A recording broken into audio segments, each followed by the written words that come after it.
वर्ण बने, तीसरे जन्म में वही दंत वक्र और शिशुपाल बने।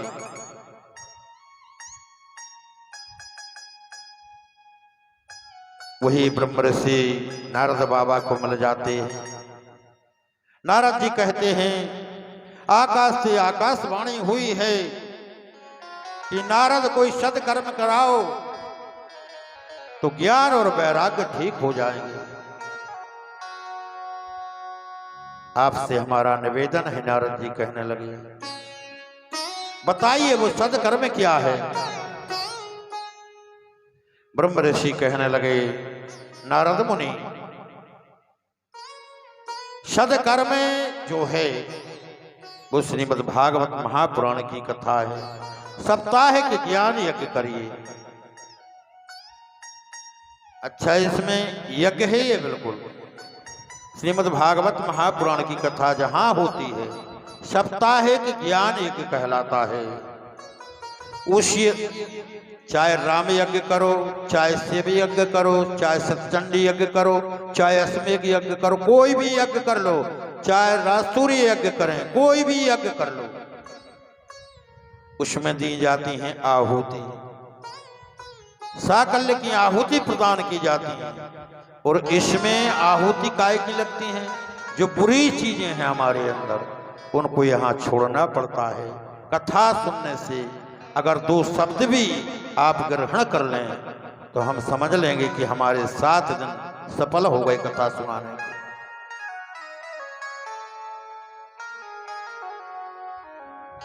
वो जीवन में 2 शब्द भी अगर उतार लोगे तो तुम्हारा जीवन भी धन्य बन जाएगा। बुरी आदतें हैं जो, उनका यहाँ त्याग करना पड़ता है। कथा तो भैया भगवान की बड़ी आनंदमयी है। कल बताया था, अपुत्रो लभते पुत्राम, धनार्थी लभते धनम, विद्यार्थी लभते विद्याम, मोक्षार्थी मोक्षाम। जिस इच्छा से करो वो पूर्ण करती है भागवत मैया। तो इसके आचार विचार होते हैं। 7 दिवसीय जो कथा होती है उसमें व्यास आसन ऐसा बनाना चाहिए चारों तरफ से आने जाने का सुविधा हो, और जो परीक्षित बनता है उसे ब्रह्मचर्य व्रत का धारण करना चाहिए कि 7 दिवसीय ब्रह्मचर्य व्रत धारण करेंगे। नाखून नहीं कटवाएंगे, बाल नहीं बनवाएंगे, जूता नहीं पहनेंगे, पृथ्वी पर सोएंगे, और बन जाए तो निराहार। निराहार ना रह सको तो एक टाइम भोजन लेकर के कथा श्रवण करेंगे। झूठ नहीं बोलेंगे, सत्य और दया क्षमा रखेंगे, किसी को क्रोध नहीं करेंगे। क्रोध तो भैया हम जाके हैं पाप की मूल जड़ है। क्षण मात्र का क्रोध जीवन नष्ट कर देता है। मनुष्य का पूरा जीवन नाश हो जाता है।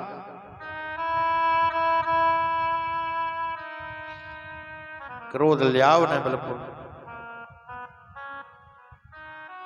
और हम तो जाके सामने बारो अगर आपको नाराज हो रहा हो तो बिल्कुल वो सुरा को कैसे जैसी बैरन चिट्ठी चलती पेलो वहां से भेजी जिसने, उसको चार्ज लगेगा, यहां आएगी फिर वो बैरन चिट्ठी। और तुम्हें अगर नहीं छुड़ाना है कोई बात नहीं, वो वापस चली जाएगी पर उससे डबल चार्ज लगेगा,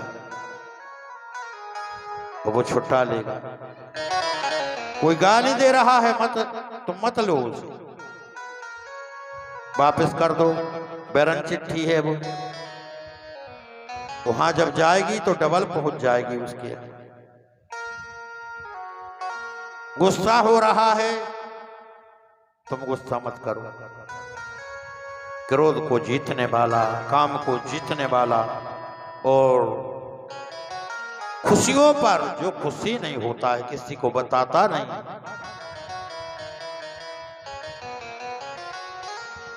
खुशी आने पर जो खुशी नहीं बताता है कि हम कितने खुश हैं, क्रोध आने पर जो क्रोध नहीं करता है वही राजपद का अधिकारी होता है। मां भगवती लक्ष्मी की कृपा ऐसी होती है उसके घर पर कि वो धनाढ्य बन करके इस मृत्यु लोक में निवास करता है।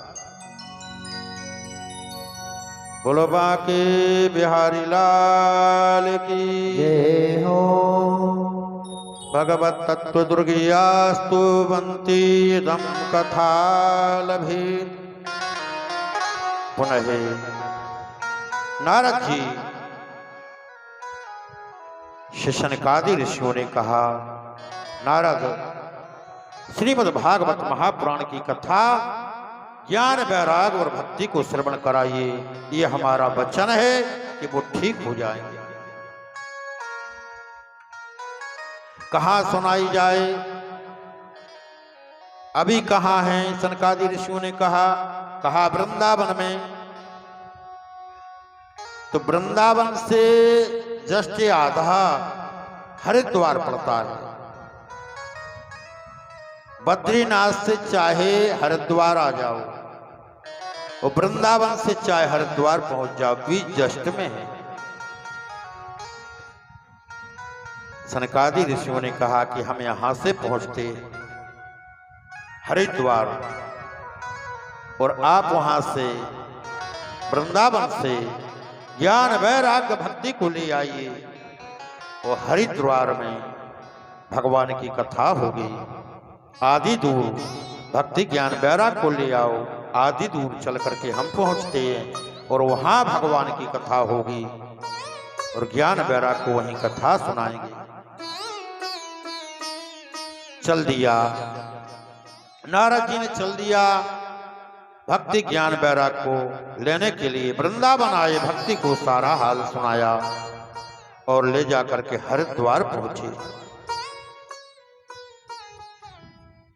तो एक बट वृक्ष के नीचे सनकादि ऋषियों ने चारों भैया बैठ करके ज्ञान वैराग्य को कथा श्रवण करा रहे। भक्ति मैया को जगा दी गई। जो भक्त गण कथा में विराजित थे, कहा तुम इनके हृदय में विराजित हो। सबके हृदय में भक्ति मैया कथा में बैठती हैं। आज भी वही स्थान है उनका। ज्ञान वैराग्य को भी वही स्थान दिया गया शरीर में सभी श्रोताओं के। और नारद बाबा कथा श्रवण करने लगे। 33 करोड़ देवता जो हैं कथा में विराजित हुए थे। कथा का तो ऐसा भाव है भैया, 1 वर्ष पहले से देवताओं को पता पड़ जाता है कि यहां कथा होने वाली है।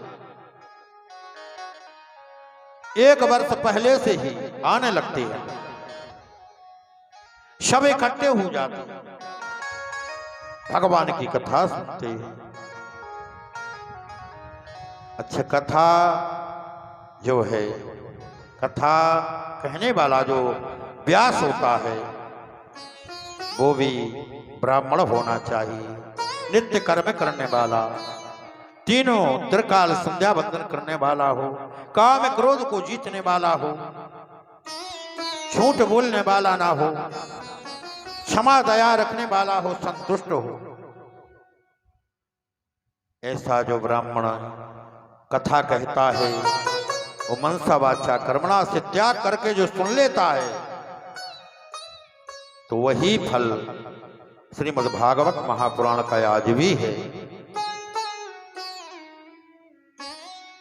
जिससे सुनकर के धुंधकारी का मोक्ष हो गया था, ज्ञान वैराग्य सही हो गए थे।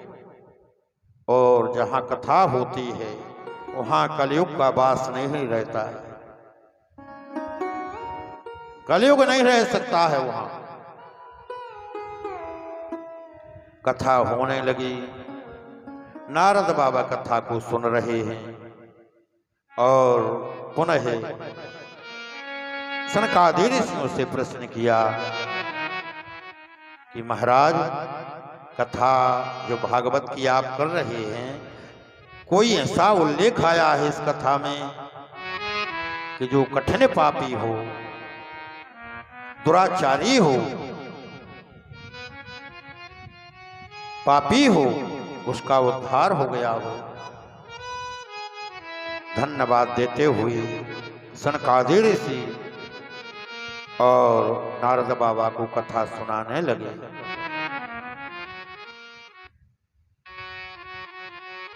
सच्चिदानंद रूपाय विशुद्ध पत्यादि हेतवे तापत्र विनाशाय श्री कृष्णाय वयं नमः। देवकी सुतं कृष्णं जगतानंद कारणं भक्ति मुक्ति प्रदं वंदे माधवं भक्तवत्सल्लभं। कहा कि तुंगभद्रा नदी के किनारे अश्मन नगरे एक ग्राम था। उसमें आत्मदेव नाम के ब्राह्मण निवास करते थे। सब कुछ था लेकिन पुत्र नहीं था। पहले ही बता चुके हैं, पुत्र का होना अनिवार्य हो, ना हो तो चाहे हरिवंश पुराण की कथा सुनकर या गोपाल जाप करा करके, सत्संग यज्ञ करा करके कोई भी उपाय करें, लेकिन पुत्र की प्राप्ति करें। पुत्र का होना अनिवार्य है, और ना हो तो वो बात एक फिर अलग।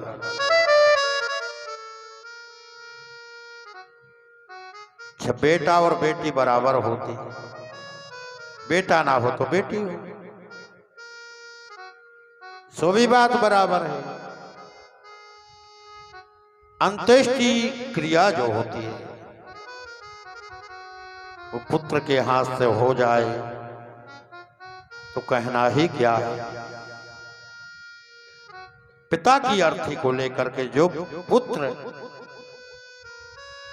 एक एक कदम बढ़ाता है, उसे एक एक यज्ञ करने का फल एक एक कदम पर मिलता है। ऐसा शास्त्रों में वर्णित है। इसीलिए पुत्र का होना जरूरी है। पुत्र नहीं था, जिस वृक्ष को जो लगाते थे आत्मदेव नाम के ब्राह्मण, वो वृक्ष भी बांझ रहता था। जिस गौ माता को पालते थे वो बछड़ा नहीं देती थी।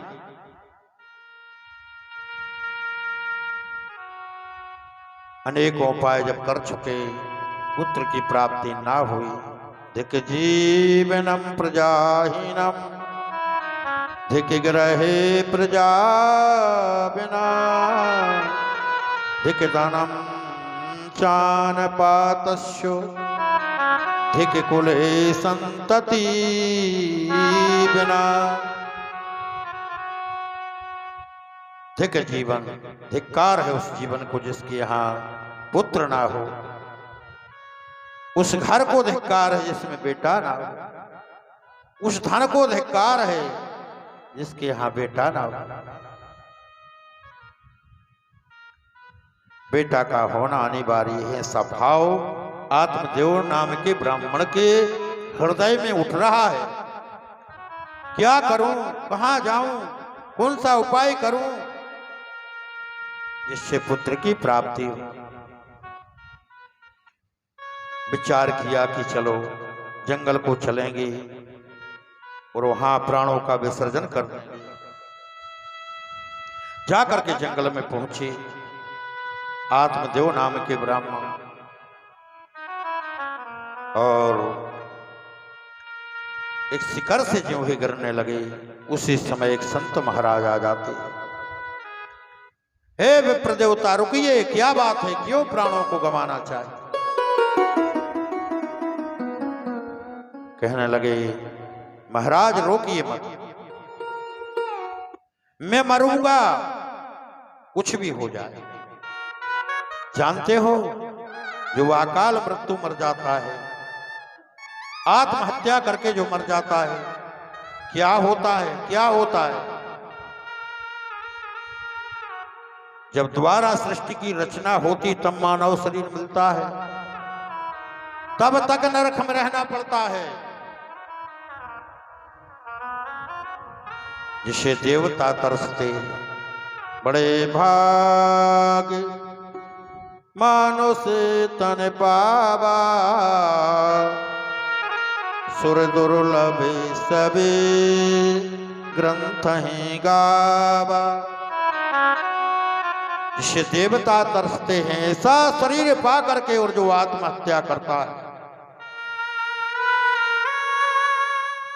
तब तक नरक में पड़ा रहता है। जब दोबारा सृष्टि की रचना होती है फिर उससे मानव का शरीर मिलता है। ये मोक्ष का साधन है।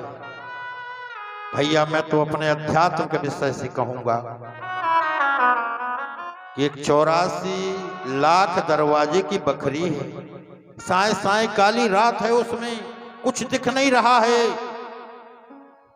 वो धक्का मार के उसमें अंदर कर दिया। उसी में एक मोक्ष का द्वार लगा, उसी 84 लाख दरवाजों में एक मोक्ष का द्वार है जिसे तुम्हें ढूंढना है। साए साए काली रात है, कुछ दिख नहीं रहा है, दीवाल को पकड़ के चलते जाओ, चलते जाओ और उस मोक्ष के द्वार को देख लो कि यहां लगा। बस ये मानव का शरीर जो मिला है मोक्ष का द्वार है, जिसे मिल गया है। चाय बना लो, वो चाय मिटा लो। अच्छे कर्म करेंगे तो बन जाएंगे फिर से मानव। ब्राह्मण बनना तो और कठिन है। दान लेना देना, यज्ञ करना करवाना, विद्या पढ़ना पढ़ाना, ये ब्राह्मण के 6 कर्म होते हैं। इनमें से अगर तुम हो तो ब्राह्मण हो, और इनमें से अगर नहीं हो तो ब्राह्मण की उपाधि भली मिल गई हो, ब्राह्मण बन गए हो, अब नहीं बन पाओगे। जब पुण्यों का कोठा भर जाता है कोई पुण्य बकाया नहीं रहता है, तब ब्राह्मण का शरीर प्राप्त होता है।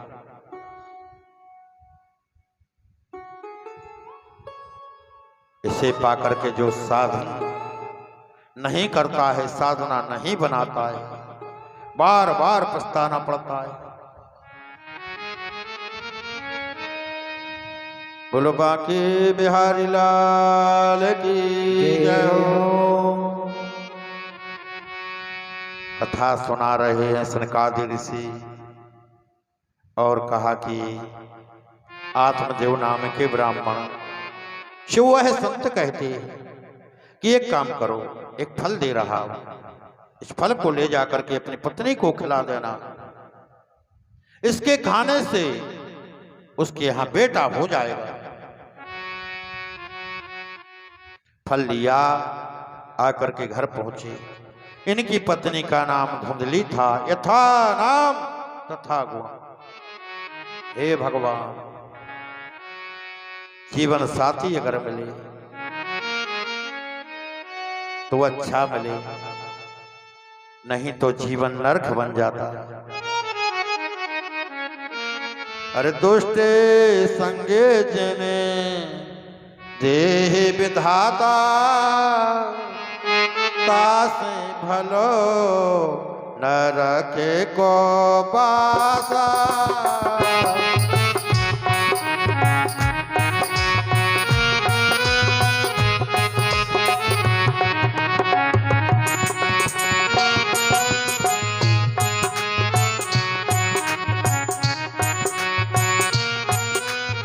दुष्ट संगे देह विधाता,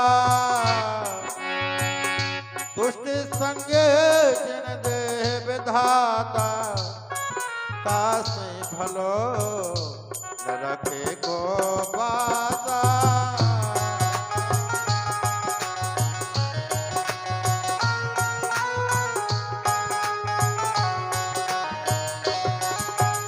यही विधाता अगर दुष्ट संग मिल जाता है पूरा जीवन नरक बन जाता है। एक कौवा था, एक घर पर बैठा था, कोयल वृक्ष पर बैठी थी। कौवा उड़ करके घर से और जाकर के वृक्ष पर बैठ गया। कोयल ने कहा क्यों भैया उस घर बैठने को गए थे फिर वापस आ गए? क्या बताऊं बहन।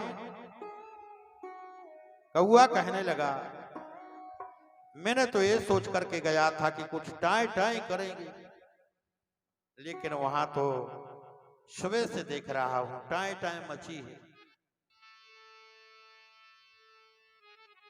जिस घर में कलह मची रहती है,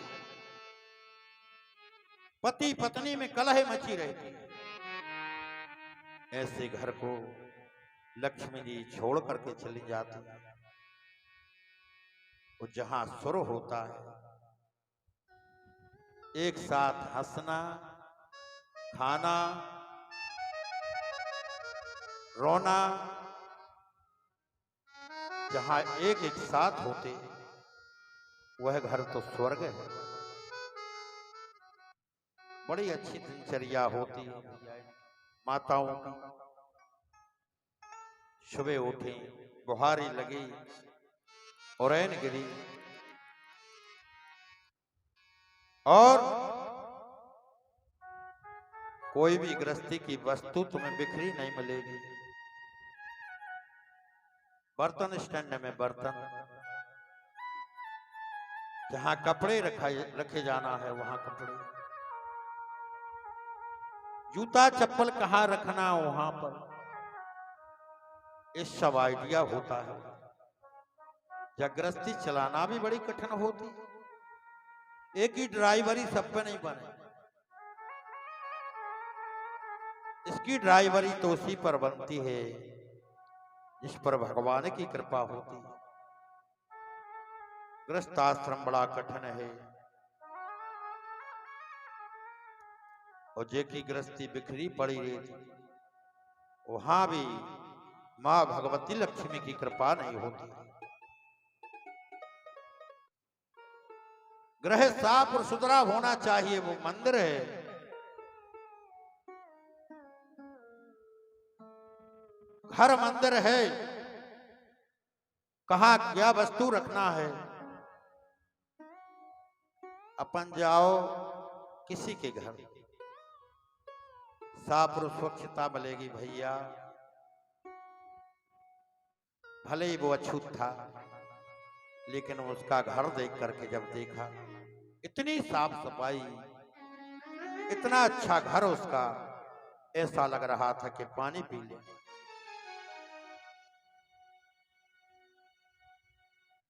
और भले बड़े आदमी के चले जाओ और घर बिखरा पड़ा हो तो घर आकर के यही चर्चा करते हैं, भैया रिद्धि सिद्धि नहीं है उनके घर, पूरा घर बिखरा पड़ा है। भले ही चाय पी रहे थे, पानी पी रहे थे, लेकिन अंदर से आत्मा नहीं बोल रही थी। हे भगवान, अगर जीवन साथी हो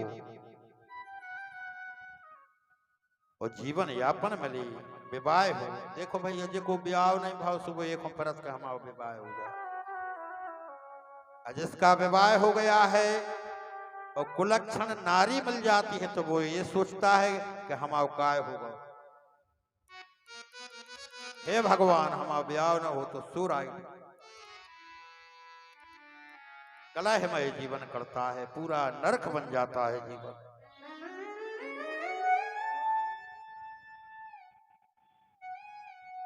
यथा नाम तथा गुण, जैसा धुंधली इसका नाम है वैसा काम भी है। फल ला करके आत्मदेव नाम के ब्राह्मण ने धुंधली को दे दिया और कहा कि इसके खाने से पुत्र की प्राप्ति हो।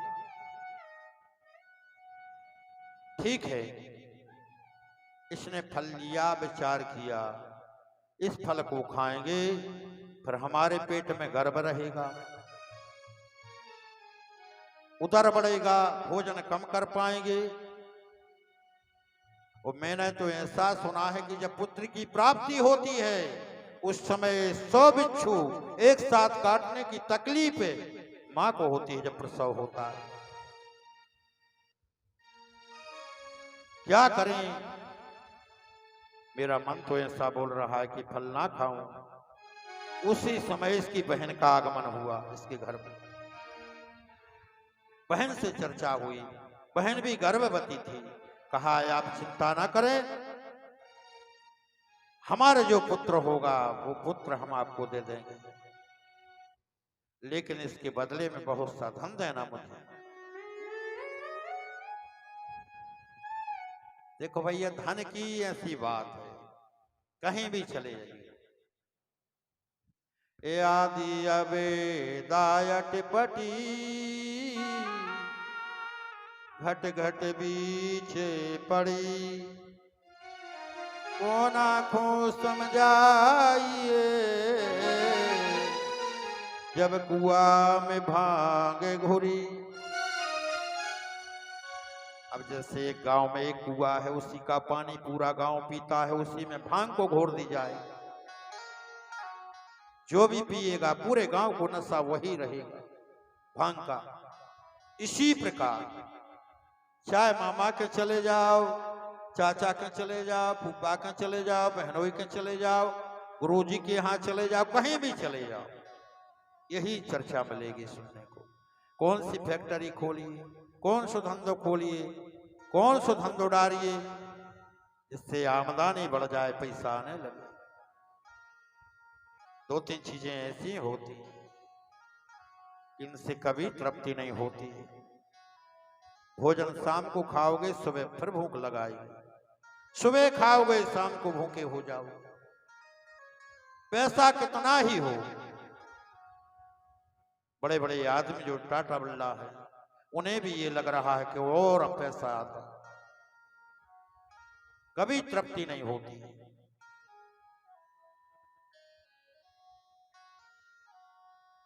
और एक बात और कहें, मैं तो ये कहूंगा, ये अपने आध्यात्मिक विषय से बोल रहा हूं, इसमें नहीं लिखी भागवत जी में। लक्ष्मी जी जहां जाती हैं वो 5 खूंटा पहने आकर रखती है। गाय और एक मुंह में ठोक देती है, 2 कानों में, 2 आंखों में।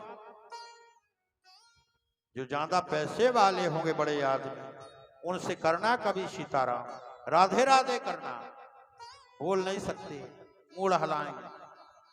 अपन का भैया सीताराम, मुंह में खूंटा ठोको। जो अच्छा देखेगा उसे नहीं देख सकते हैं वो। जो भागवत चलेगी, कथा चलेगी, कीर्तन होगा, सत्संग होगा, उसकी बात नहीं सुन सकते, क्योंकि लक्ष्मी जी का ऐसा प्रभाव होता है। तपेश्वरी सो राजेश्वरी, राजेश्वरी सो नरखेश्वरी। तब करते हैं तब वो राजा बनते हैं। भजन किया सो राजा बन गए, और राजा बन करके फिर नरक के काम करने लगते हैं, फिर नरक में जाना पड़ता। बस यही प्रकृति का नियम चलता जा रहा है। बड़ी ही कृपा की भगवान ने मानव का शरीर दिया, सब कुछ हमारे और आपके पास है। जितना दिया है कम नहीं दिया है, उसी में संतुष्टि रखें, भगवान का भजन करें, किसी प्रकार का टेंशन ना बनाएं। यही जीवन है।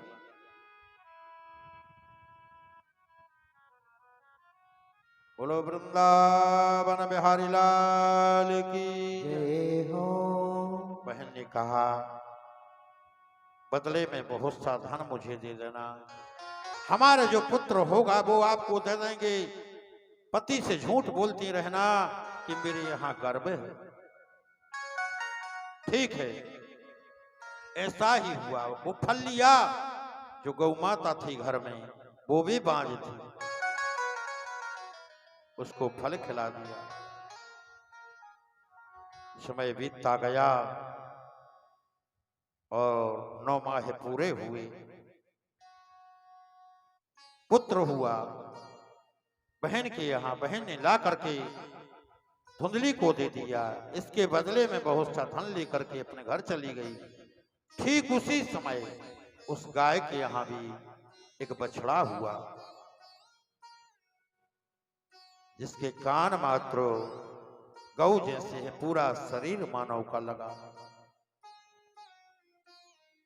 विद्वान ब्राह्मण थे आत्मदेव नाम के, इनने नामकरण किया दोनों का। पुत्र का नाम धुंधकारी हुआ। धुंधली का पुत्र होने से,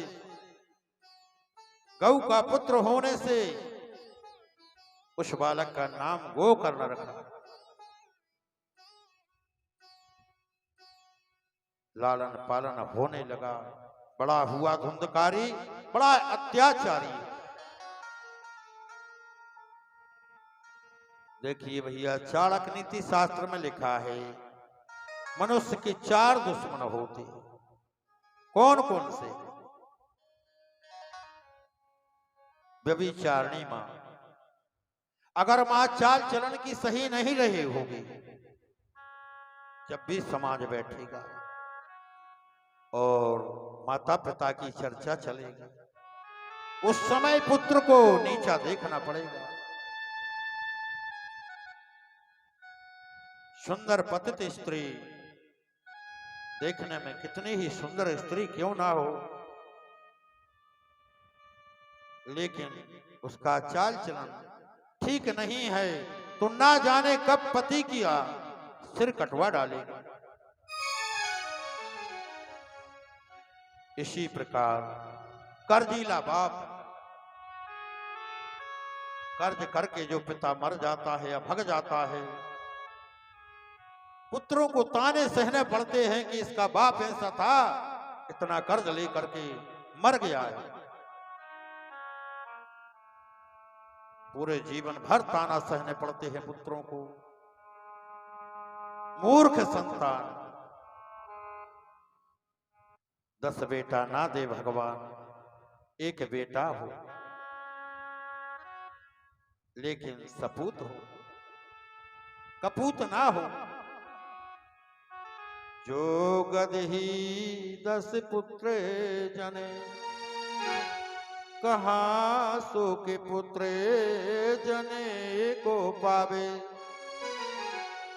गधी के यहाँ 10 बेटे हो जाएं, लेकिन पुत्र सुख प्राप्त नहीं हो सकता उसका। तो बस यही काम है, यहाँ से वजन ला देंगे वहां तक है, वहां से ला देंगे यहाँ तक, पूरा जीवन ऐसा निकाल देंगे। कहाँ सुख पुत्र जने को पावे। सिंगनी ये कहू पुत्र जने, सिंगनी के यहाँ 1 बेटा होता है, सुख से आपनो जीवन बितावे। पूत सपूत सदा सुख दे, तो कपूत सदा कुल दाग लगा। जो कपूत होता है वो तो कहीं भी कलंकित कर सकता है अपने कुल को। 10 बेटे ना हो, 1 बेटा हो, लेकिन सपूत हो, कपूत ना हो। जो अपने माता पिता की सेवा करने वाला हो, घर को ऊंचा उठाने वाला हो, कुल को ऊंचा उठाने वाला हो, ऐसा 1 पुत्र काफी। 10 बेटे ना होकर 1 बेटा हो। धुंधकारी बड़ा हुआ, लालन पालन इसका होने लगा और बड़ा होने लगा। ज्यों ही होश संवारी बच्चों के साथ खेलने को जाता है। सब बच्चों को ले जाकर के सरोवर में डुबो डुबो करके मारता है। तंग आकर के गांव वाले महाराज जी के यहाँ थे, निवेदन करते हैं, महाराज जी आपका संकोच है, जो आपके पुत्र के बुरे आचार विचार और कर्मों को सहन कर रहे हैं, नहीं तो ठीक नहीं होता। गोकर्ण महाराज तो त्याग करके ग्रह को काशी जी चले जाते। काशी में जाकर के विद्या ध्यान करते और यहाँ धुंधकारी के अत्याचार बढ़ते जा रहे हैं। मानन माते पिता गुरुदेवा साधुन ते करो आबाही सेवा। श्री राम जय राम जय जय राम, श्री राम जय राम जय जय राम।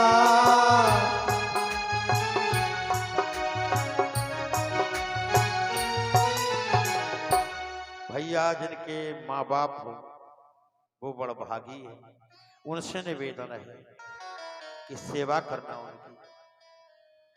ये मनुष्य शरीर बार बार नहीं मिलता है। एक माँ 10 बेटों को पाल लेती, 10 बेटे मिलकर के एक माँ को नहीं पाल पाते। धिक्कार है। कलयुग का प्रभाव चल रहा है। बाहरे जमाने तेरी हद हो गई, बाहरे जमाने तेरी हद हो गई, और बीवी के आगे मां रद्द हो गई। पेट पे सुलाने वाली पैरों में सो रही, इसने पेट पे सुलाया, स्तनपान कराया, खुद गीले में सोई, आपको सूखे में सुलाया। पेट पे सुलाने वाली पैरों में सो रही, अगर मां पानी भी मांगती है तो देने को तैयार नहीं है। बीवी को लिमका, मां पानी को रो रही। बाहरे जमाने तेरी हद हो गई। एक मां 10 बेटों को पाल लेती, 10 बेटा मिल करके एक मां को नहीं पाल पाते। या तो सेवा नहीं कर पाएंगे, नहीं तो वृद्धाश्रम खुल गए, वहां भेज देते हैं, कर आते। खुद पैसे लगा करके वृद्धाश्रम छोड़ाते। धिक्कार है। सबसे बड़ा देवता मां है। दूसरा पिता है, तीसरा गुरु है। और गुरुओं में भी गर्भ गीता में लिखा है 5 प्रकार के गुरु होते हैं। पहली माता मानी गई है, दूसरा पिता, तीसरा दीक्षा गुरु, एक शिक्षा गुरु होता है, एक प्रत्येक दिन बनता और मिटता है। यहां से निकलोगे, पूछोगे सागर जाने वाला रोड कहाँ है, वो कहेगा यहां से सीधे चले जाओ, रोड को लग जाओगे। वो एक गुरु बनता है और मिटता है। 5 प्रकार के गुरु बताए गए हैं शास्त्रों में। उनमें सबसे बड़ा गुरु का स्थान माता को दिया गया।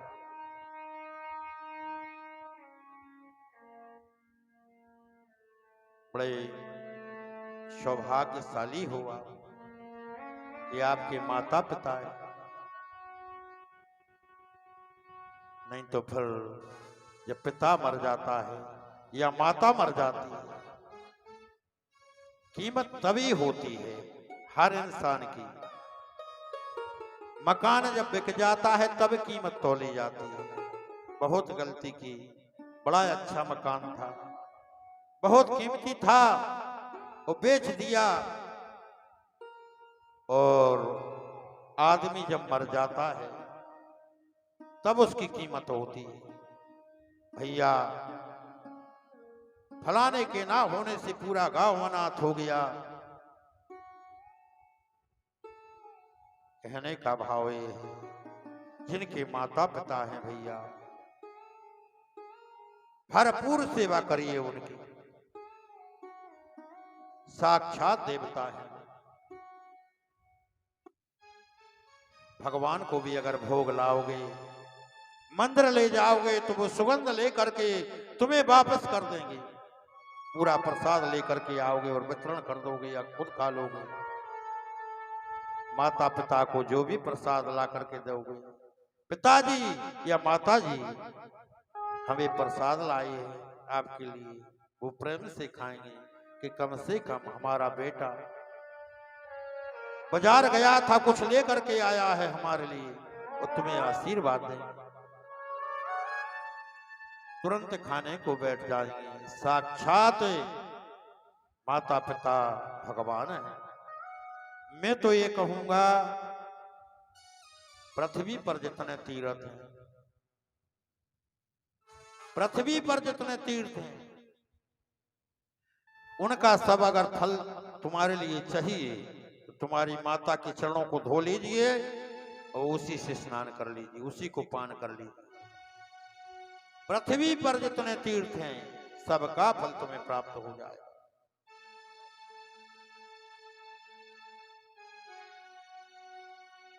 ये सबको कथा मालूम है। गणेश जी ने, कार्तिकेय जी ने, मयूर था, परिक्रमा लगाई पृथ्वी की। गणेश बाबा ने विचार किया कि हम तो नहीं जा पाएंगे, वो जाएंगे तो 2-3 वर्ष में लौट पाएंगे। हमारा चूहा वाहन है। माता पिता सिंहासन पर आरूढ़ थे, भगवान से मैया पार्वती उसी समय विचार करके और जल्दी जल्दी 3 परिक्रमा लगा ली गणेश बाबा ने। भगवान ने तिलक लिया, गणेश जी को लगा दिया कि सर्वप्रथम तुम पूजे जाओगे। गणेश जी सबसे पहले पूजे जाते हैं। कोई भी पूजा हो, चाहे छोटी हो चाहे बड़ी पूजा हो, गणेश का आवाहन होगा, उनकी पूजन होगा। और गणेश पूजन जिस पूजा में नहीं होगा उसमें विघ्न आएगा। कार्तिकेय महाराज परिक्रमा लगा करके आ गए। सब ये तो यही समझ रहे थे कि सबसे पहले हम आए हैं, गणेश जी ने तो परिक्रमा नहीं लगाया। मां पार्वती ने कहा, प्रभु आपने गलत किया है। कार्तिकेय महाराज परिक्रमा को चले गए थे, गणेश जी ने परिक्रमा लगाई, तिलक लगा दिया है आपने कि सर्वप्रथम में इन्हीं की पूजा होगी। प्रभु आज से जो तुम्हारी पूर्ण परिक्रमा लगाएगा उसे तुम्हारी पूजन का फल नहीं प्राप्त होगा, ये मैं कह रही हूं। पार्वती जी ने ऐसा श्राप दे दिया। भगवान शिव की पूरी परिक्रमा नहीं होती, अर्ध परिक्रमा होती है। दुर्गा जी की 1, शंकर की आदि, विष्णु भगवान की 3 और गणेश की 4, सूर्य नारायण भगवान की 7। इस प्रकार परिक्रमा होती है। तो इस प्रकार भगवान शिव मौन रह गए। मैया पार्वती ने इस श्राप दे दिया था। और ये और सुन ले, परिक्रमा की तो ऐसी अद्भुत लीला है, गौ माता जो है उसकी भी अर्ध परिक्रमा होती है। गौ माता की भी अर्ध परिक्रमा होती है। क्यों होती है? जब भगवान लिंग रूप में विराजित हुए थे, उस समय ब्रह्मा के पास सब पहुंचे, जितने देवता थे, और ब्रह्मा जी से कहा कि अगर भगवान शिव से बढ़ते जाएंगे, तीनों लोकों में भगवान शिव के अलावा और कोई नहीं रहेगा। तो ब्रह्मा जी समस्त देवता एकत्रित होकर के भगवान शिव के पास पहुंचे, निवेदन किया भगवान से कि आप क्या कर रहे हैं। ब्रह्मा जी से कहने लगे, भगवान शिव तुम इसमें मत पड़ो, हमें अपना काम करने दो। ब्रह्मा जी कहने लगे कि और जा और कह रहे कि इसमें नहीं पड़ो, हमसे कहते हैं सब जने, हमें उलाहना देते हैं क्योंकि हमारे पुत्र हो, हमसे हुए हो। तो कहने लगे पता लगा ले जहां तक ये शिवलिंग गया। चलना शुरू कर दिया ब्रह्मा जी ने, अनेक वर्षों तक चलते रहे, अंत नहीं पाया। फिर नीचे की ओर आए, रास्ते में गौ माता मिल गई, केतकी का फूल मिल गया। गौ माता से कहा कि देखो तुम्हें झूठी गवाही देना है। भैया गवाही जो होती है, जो सुख चाहो जाने को, ये चीजें छोड़ो चार, चोरी चुगली जामनी और पराई नार।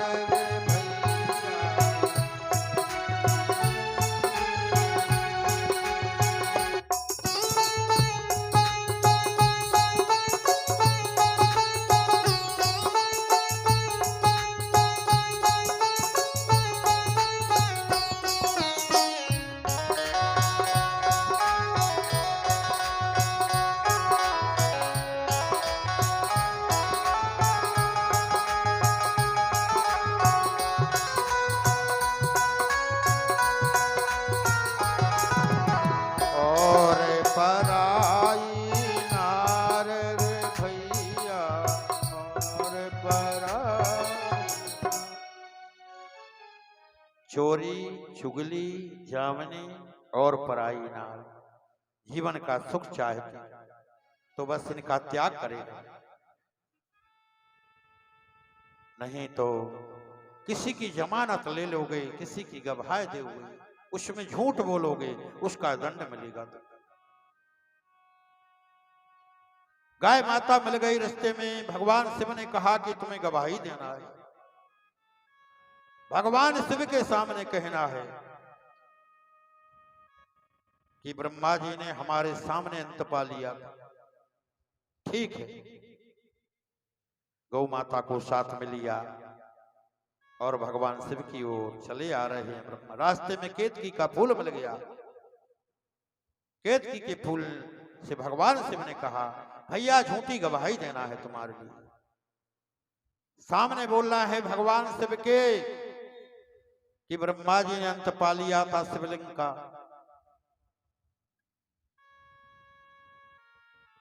केतकी का फूल साथ में हो गया।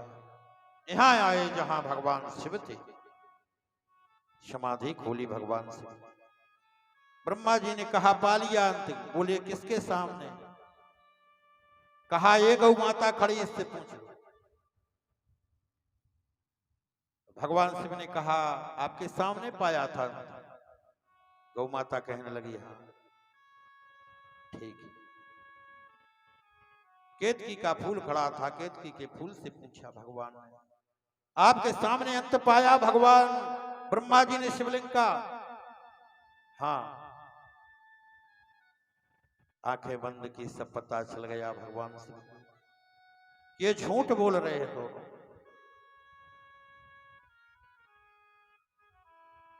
भगवान शिव ने श्राप दे दिया गौ माता को कि तुम्हारा मुंह अशुद्ध रहेगा, जो भी तुम्हारे मुंह की परिक्रमा लगाएगा उसे पूर्ण फल पूजा का नहीं मिलेगा। गौ माता का दान भी होता है, पूंछ से होता है।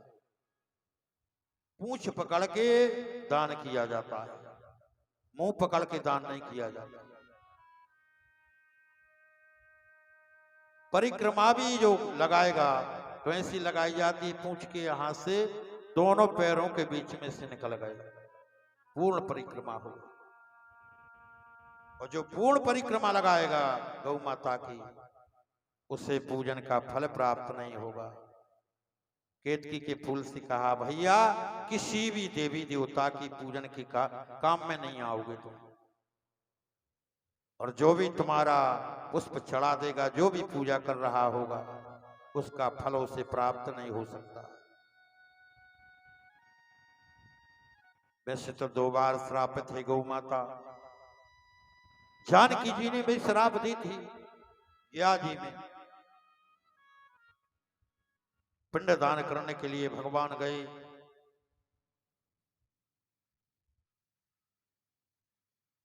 प्राग मुंडे गया पिंडे, उसका नाम है गया। वहां से तो वो गया, और जो गया जी जाता है वहां से कुछ लाना नहीं होता, ना माला ना जल, कुछ नहीं लाना पड़ता। गया उसका नाम है गया, जिसका पिंडदान वहां हो जाता है गया जी में। वास्तव में जब वो पिंडदान कराते हैं, कहते हैं भैया ताली बजाओ और ऐसे बोलो कि जाओ पितरों से, ऐसा लगता है कि पितृदेव यहां खड़े हैं सब, और वो हमारी आशा कर रहे हैं कि आज्ञा देव हम जाएं। जब पिंडदान होता है वहां पर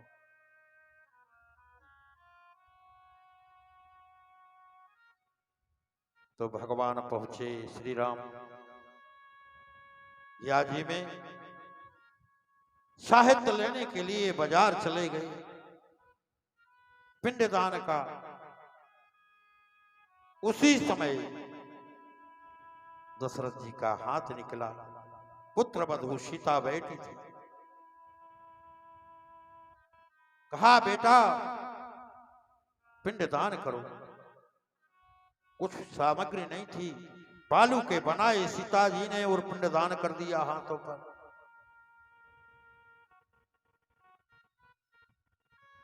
कुछ देर बाद भगवान श्री राम आ गए। भगवान राम ने कहा सीता पिंडदान की तैयारी करो।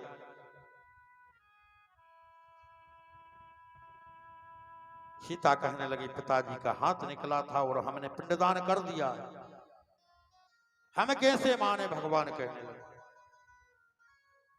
फल्गु गंगा से पूछ लो।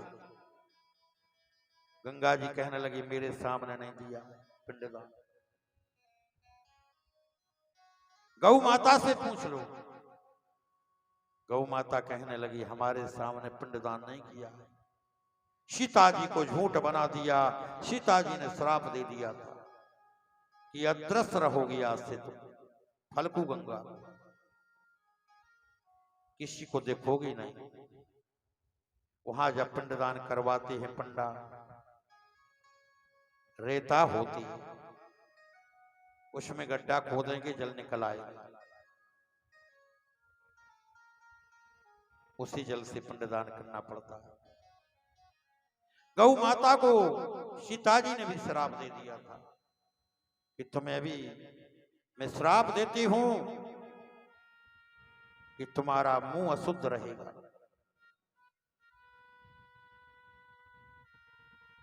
और कलयुग में, आने वाले युग में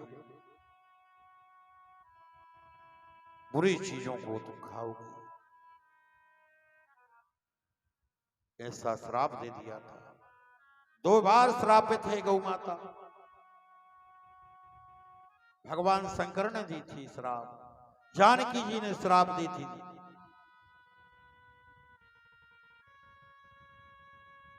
चर्चा परिक्रमा से पे की अर्ध परिक्रमा भगवान शिव की होती है, दुर्गा की 1 होती है, विष्णु की 3 होती हैं, गणेश की 4 होती हैं और सूर्य नारायण भगवान की 7 होती हैं।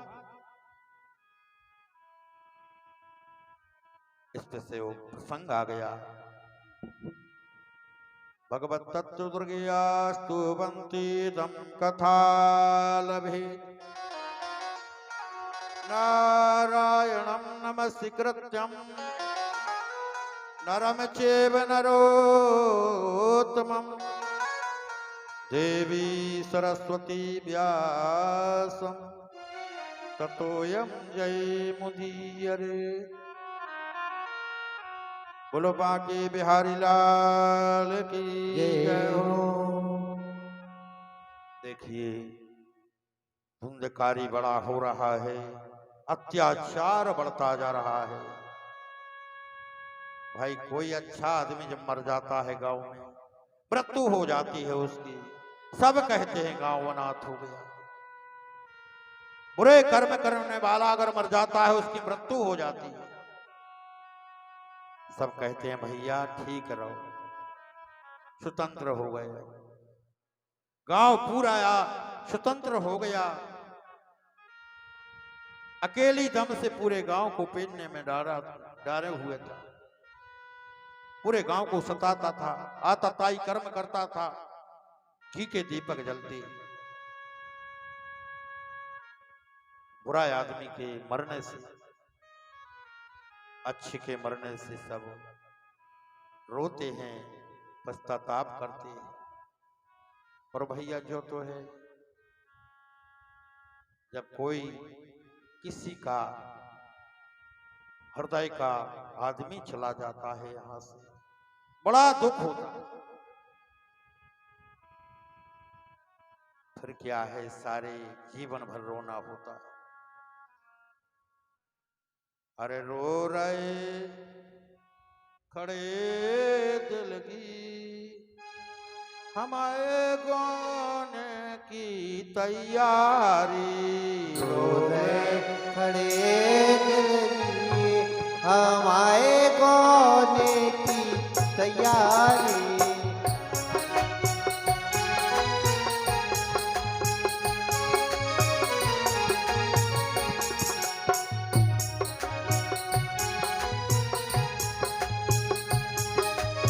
कोई सबसे प्यारा चला जाता है यहाँ से, मृत्यु लोक है, आना जाना तो लगा है, एक ना एक दिन सबको जाना है, लेकिन दुख होता है।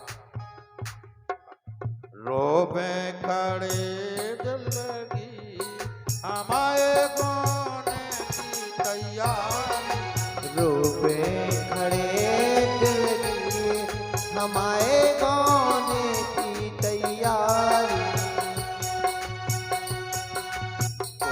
गौवारे अटरियों पे रोबे, ओ गौवारे अटरियों पे रोबे, ओ गौवारे अटरियों पे रोबे, ओ गौवारे अटरियों पे रोबे।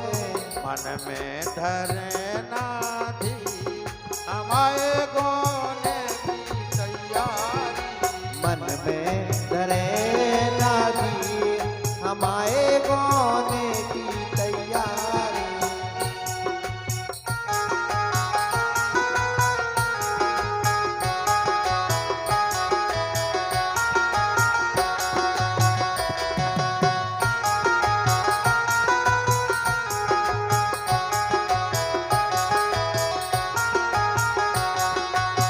जब दुख सहन नहीं होता, कोई अपना चला जाता है खास,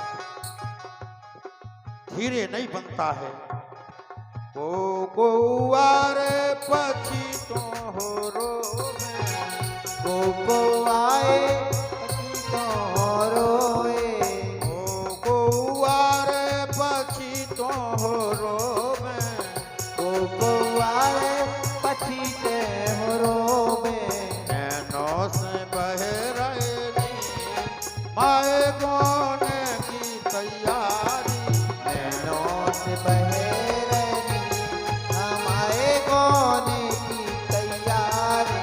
रोबे खड़े दिल की हमारे गाने की तैयारी, रो रहे बड़े दिल की हमारे गाने की तैयारी।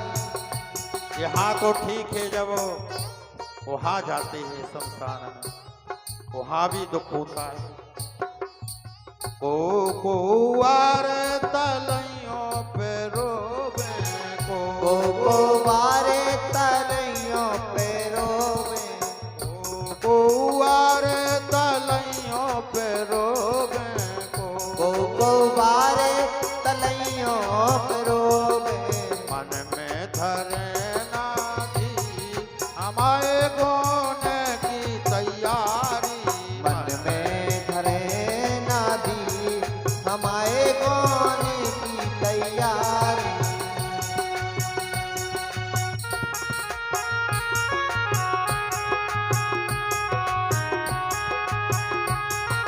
जब कोई खास चला जाता है तो त्याग हो जाता है कि सब कुछ है, ना यहाँ हमारा कुछ है ना हम किसी के, हमारा तो फलाना चला गया है, बस सब त्याग है।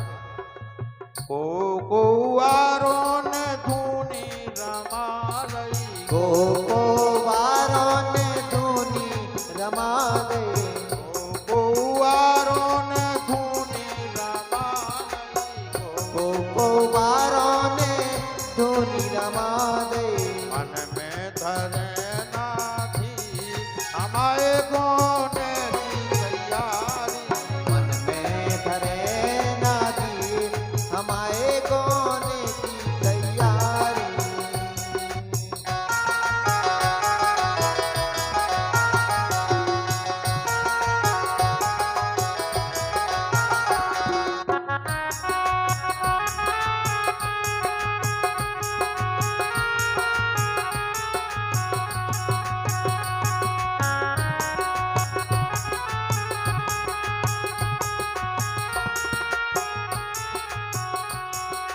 एक दिन गोनो सबई को होने, सबको मनो संगे होने, एक दिन गोनो सबई को होने, एक दिन गोनो सबई को होने। कहे गए दास कबीर हमारे गोने की तैयारी, कहे गए दास कबीर हमारे गोने की तैयारी। मैं खड़े दिलगीर हमारे गोने की तैयारी, रोए खड़े दिलगीर हमारे गोने की तैयारी।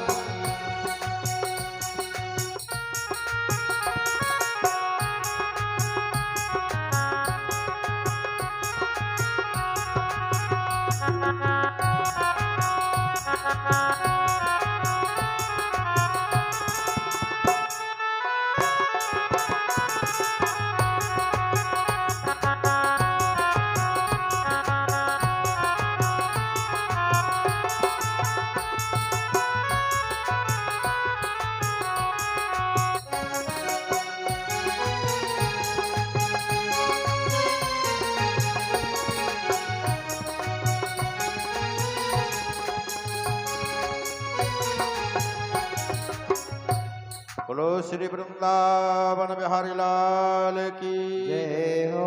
ये मृत्यु लोक है भैया, आना जाना लगा है, एक ना एक दिन सबको जाना है यहाँ से। किसी का कोई ऋणी है, जब वो ऋण चुक जाता है वो चला जाता है। एक ब्राह्मण देवता थे, उनके यहाँ बेटा नहीं होता था, प्रकंड विद्वान थे। चौथेपन में एक पुत्र हुआ और पत्रिका बनाई। जन्म पत्रिका में ज्योतिष में आया कि ये 9 लाख का ऋणी आया है बाला। अपनी पत्नी से कहने लगे, देखो ये विद्वान निकलेगा, हमसे भी ज्यादा विद्वान, बहुत कमाई करके लाएगा, लेकिन कभी हाथ में नहीं लेना। हाथ में नहीं लोगी तो इसका ऋण चुकेगा नहीं, ये मर नहीं पाएगा। इनका भाव ये था। वो बड़ा हुआ बालक वास्तव में पंडित जी से दूना विद्वान हुआ। जहां भी जाता है बहुत कमाई करके लाता है, ला करके माँ को देता है। माँ कहती है बेटा अंदर रखा। एक दिन पंडित जी देहात हो गए थे और राजा की चोरी हो गई। सबने कहा कि पंडित जी को बुलाओ, ज्योतिष में देख के वो बताएंगे।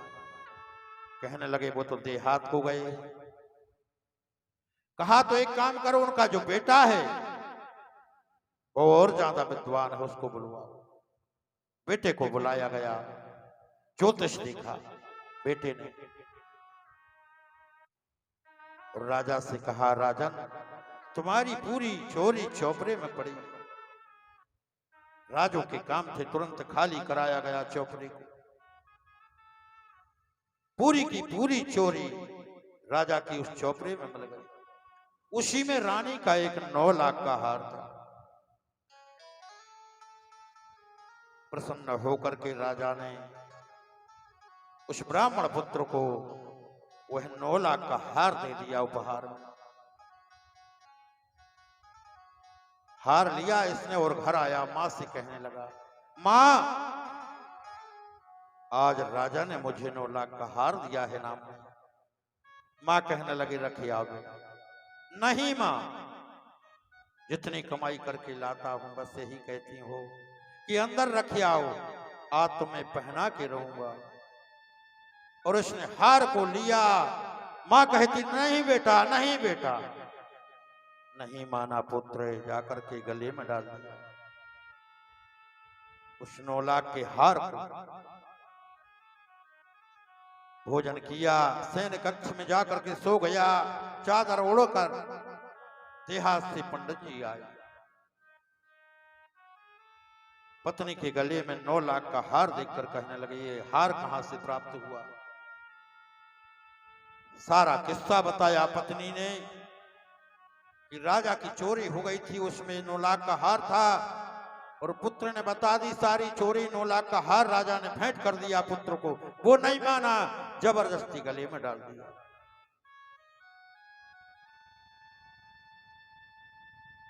उसी समय पुत्र कहां सो रहा है, सैन कक्ष में भोजन करके सो गया। जा करके देखा, पल्लू हटाया, मरा पड़ा हुआ। वो बालक 9 लाख का ऋणी आया था। कहने का भाव ये है, ये व्रतु लोक है, किसी के ऋणी हम हैं, कोई हमारा ऋणी है। जब उसका ऋण चुक जाता है वो यहां से चला जाता है। मृत्यु लोक है, आना जाना लगा है, तो कर्ज का लेना देना लगा है।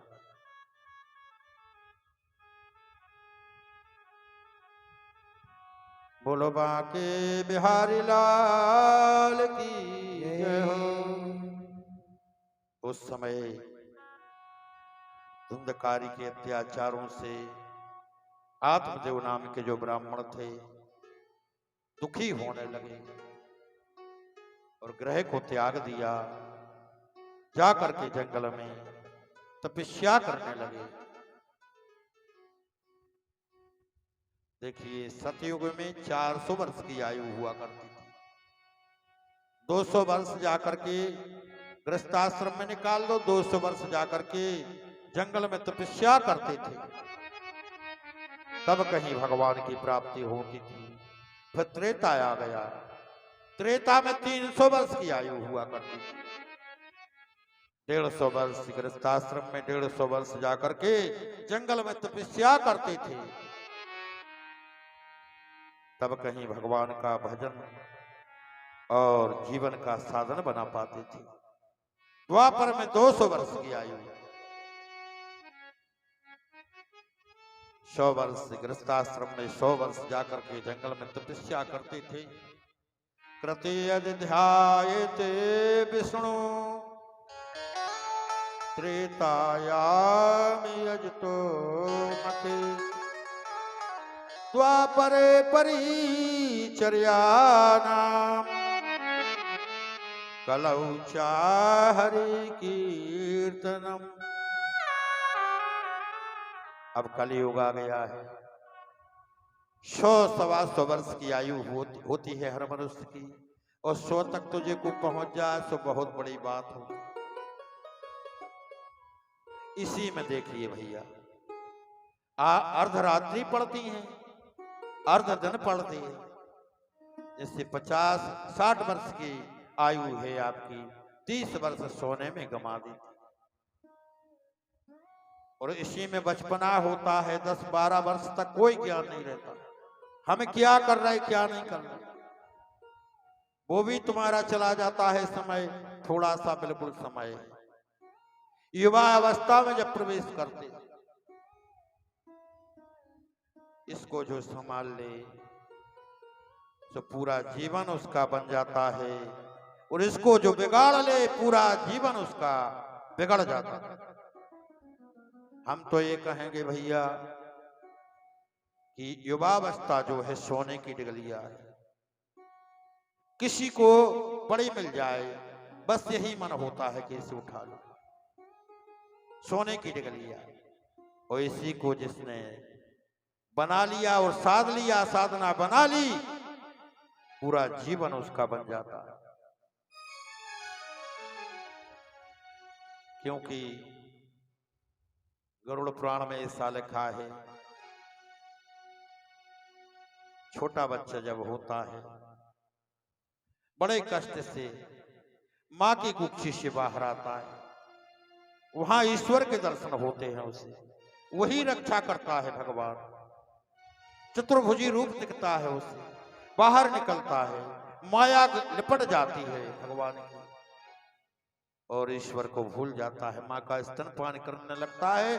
भगवान भी सोचते हैं ठीक है भैया, हमें तो छोड़ दिया, अब माँ से अगर स्नेह लगाए रहोगे तो भी तुम्हारा भेड़ा पार हो जाएगा। और बड़ा जब होता है, पिता के साथ घूमने जाता है, या पिता ला करके सकल पदार्थों से खिलाते हैं, कहते हैं, वो कहने लगता है छोटा बालक की जो माँ के दूध में स्तनपान में आनंद नहीं आया, वो ये पिताजी पदार्थ ला रहे हैं इसमें आनंद आता है। भगवान कहने लगते ठीक है भैया, हमें भी छोड़ दिया, माता को भी छोड़ दिया, पिता से अगर लिपटे रहोगे तो भी तुम्हारा भेड़ा पार हो जाएगा। और जब बड़ा होता है, जब उसे इच्छित वस्तु नहीं मिलती है, मन की चीज नहीं मिलती है, क्रोध करने लगता है, घर में लड़ाई ठानता है पिता से, माता से, भाइयों से। और कोई कोई तो ऐसे होते हैं कि पड़ोसियों से ठान लेते हैं और पूरा जीवन नष्ट कर बैठते हैं। गांव बस्ती में झगड़ जाते हैं, या तो मार डालते हैं नहीं तो मर जाते हैं।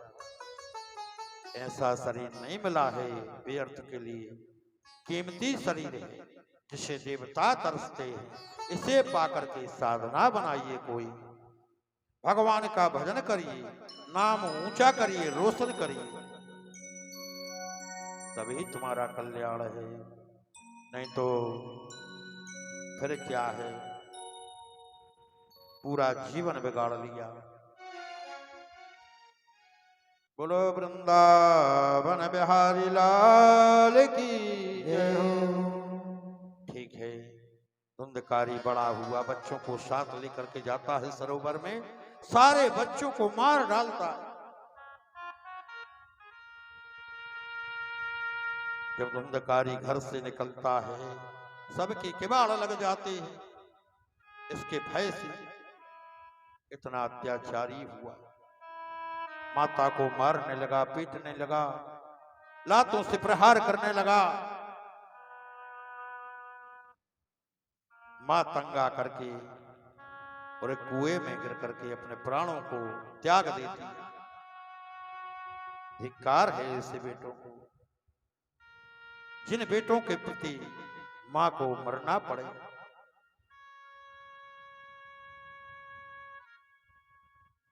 उसी समय वेश्याओं को 5 वेश्याओं को ला करके घर में रख लेता है। जितना धन है उन्हें खिलाता है, उनके साथ रमण करता है। जितना धन था, जब पूरा धन उसने लुटा दिया, फिर कुछ नहीं बचा इसके घर में। जब कुछ नहीं बचा तो राजा की चोरी करके लाता है, वेश्याओं को खिलाता है, सब वेश्याओं की सलाह हुई।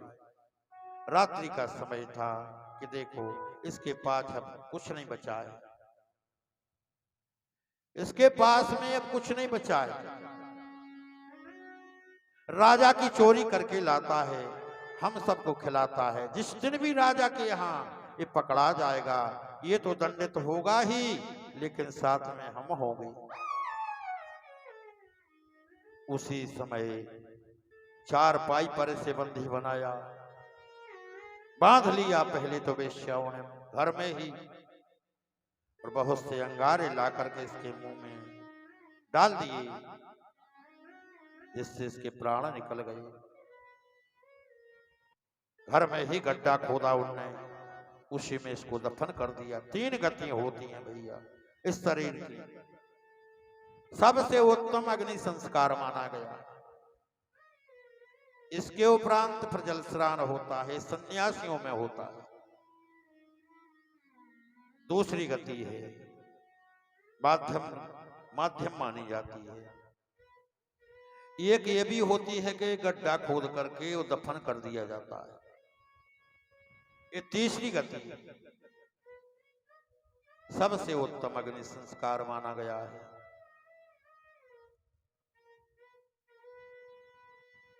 उसी की सदगति होती है, इसका अग्नि संस्कार होता है।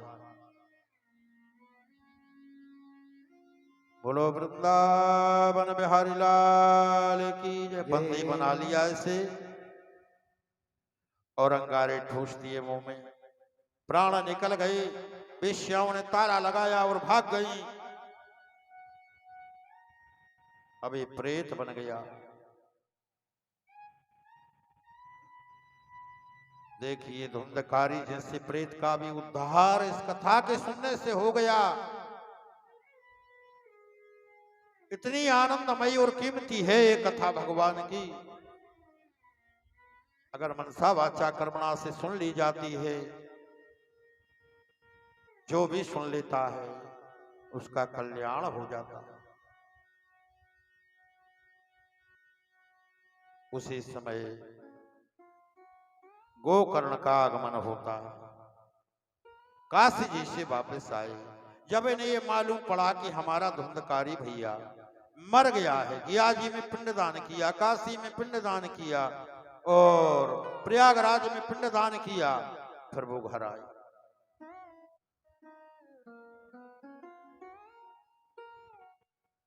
रात्रि में किवाड़ खोले बाकर के और चारपाई जहां पड़ी थी उस पर बैठ गए धुंधकारी गोकर्ण महाराज।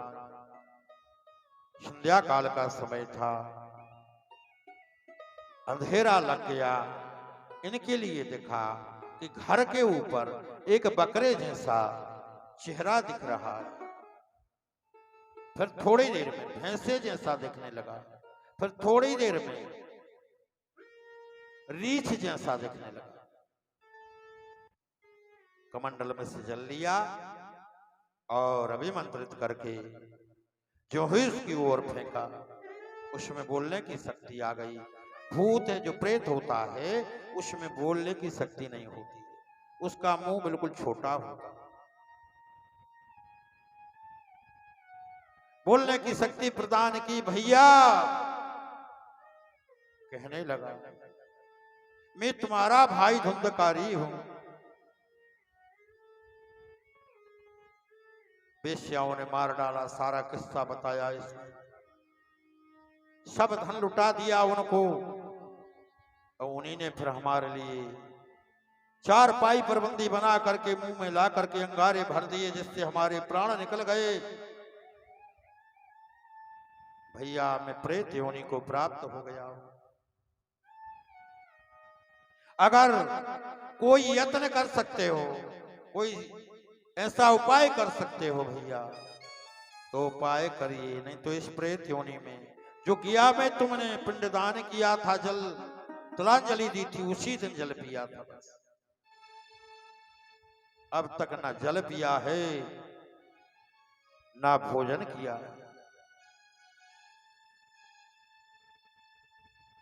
गोकर्ण महाराज को निंद्रा नहीं आई, पूरी रात्रि जागते रहे, भगवान का स्मरण करते रहे। सुबह जब हुई, तुंगभद्रा नदी के किनारे गए, स्नान किया। स्नान करके सूर्य नारायण भगवान का आवाहन किया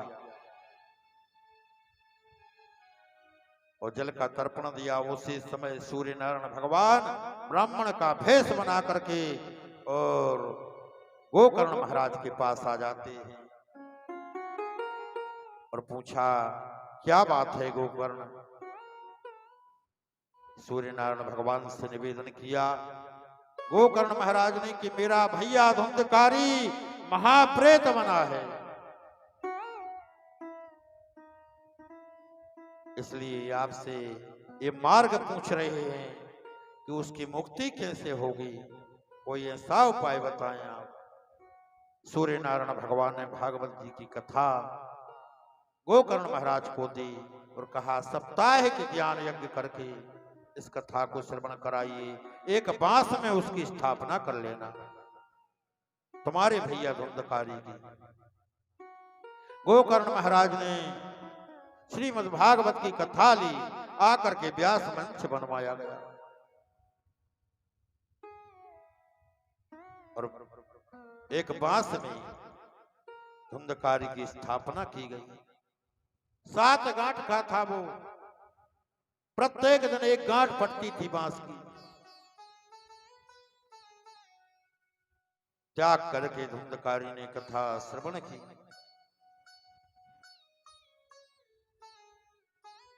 पूर्ण कथा होने के उपरांत आकाश मार्ग से विमान आया, उसमें धुंधकारी दिव्य स्वरूप बना करके बैठ गया और देवता लोग भगवान के पार्षदों से आकाश मंडल की ओर ले गए।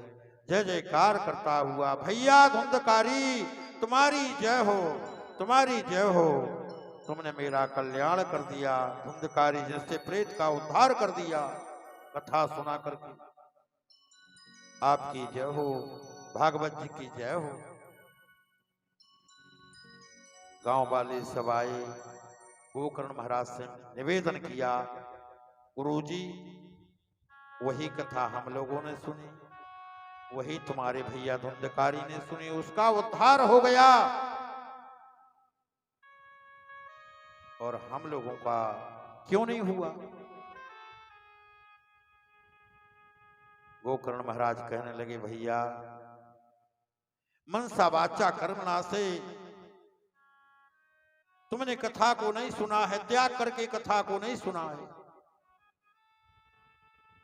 और धुंधकारी ने त्याग करके कथा श्रवण की है, उसका उसे ये फल मिला कि उसका उद्धार हो गया।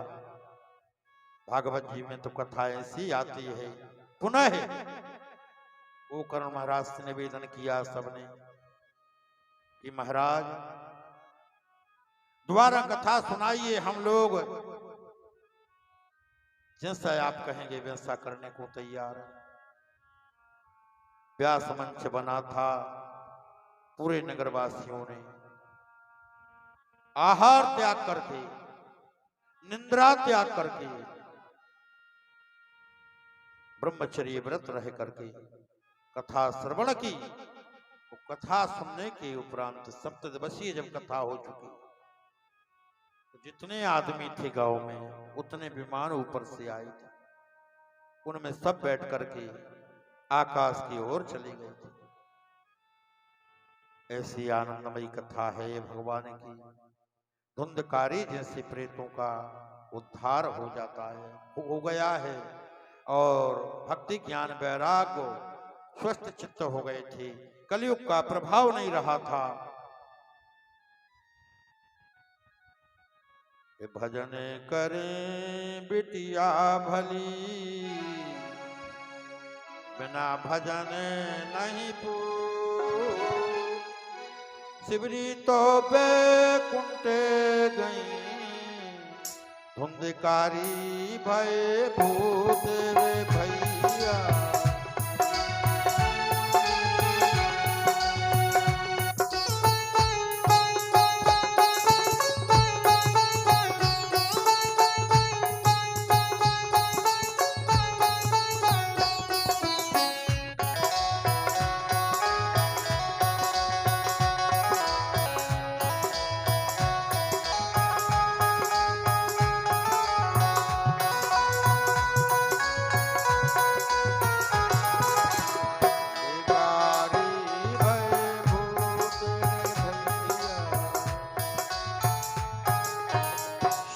तो बैकुंठ गई धुंधकारी भय भूत। भैया भजन करे तो बेटा सही है, नहीं तो चाहे बेटी हो जाए सो भली है। बेटा ना हो, अत्याचारी ना हो, कपूत ना हो।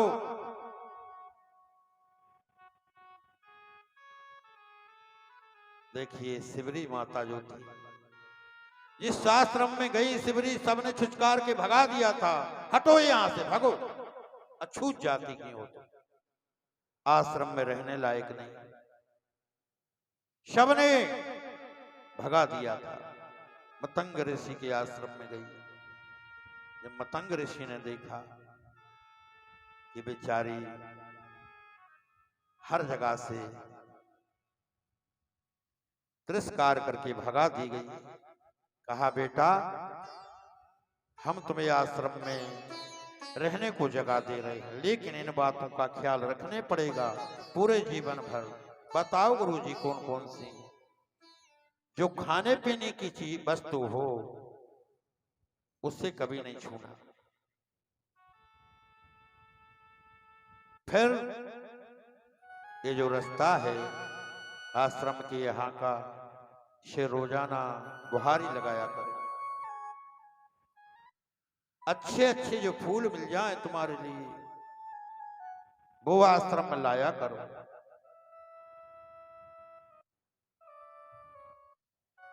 और अच्छे अच्छे जो फल मिल जाएं उन्हें आश्रम में लाया करो। यही चलता रहा, यही चलता रहा। जो बच्चे गौएं चराने को जाते थे, वो जब देखते थे उस सिबरी को कि ये ऐसा काम कर रही है, वो आके अपने पिताजी से पूछते थे, पिताजी जो वो माताजी वहां रहती है, फूल बिछाती है, रास्ते को साफ करती है, फल लाती है, वो ऐसा कब से कर रही है? कई भैया जैसी बेटा तुम हमसे पूछ रहे हो, ऐसी हमने अपने दादाजी से पूछा था। ये मालूम नहीं है कब से कर रही थी, पता ही नहीं है कब से कर रही थी। अछूत जाति की थी। जब मतंग ऋषि का पूरा समय हो गया, विमान आया, उसमें बैठ कर के जब जाने लगे, शिवरी माता कहने लगी, गुरुजी आपके बगैर हम नहीं रह सकते, कुछ भी हो, हमें मरना भी पड़े तो मरने को तैयार हो, साथ में चलेंगे आप। मतंग ऋषि कहने लगे, नहीं बेटा, जिसका समय पूरा हो जाता है वही यहां से जाता है, तुम्हारा समय पूरा नहीं हुआ है। सब आश्रम में फ्री थे गुरुजी में, सब में तिरस्कार हुआ था, सबने डांटा था, किसी ने उस समय मुझे आश्रय नहीं दिया था, सिर्फ आपने आश्रय दिया था, अब आप ही छोड़ करके जा रहे हैं।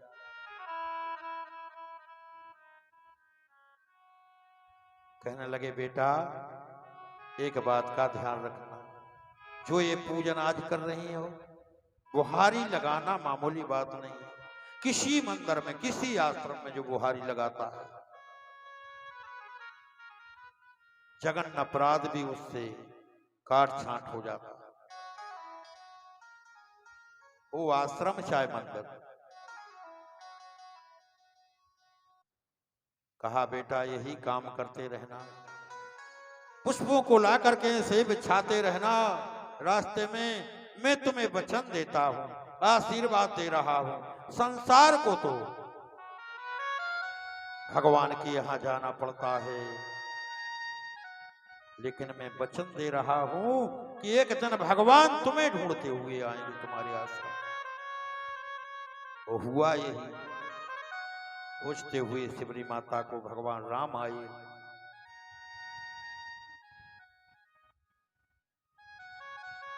बोलो वृंदावन बिहारी लाल की जय हो। इस प्रकार धुंधकारी का उद्धार हुआ। देखिए भैया,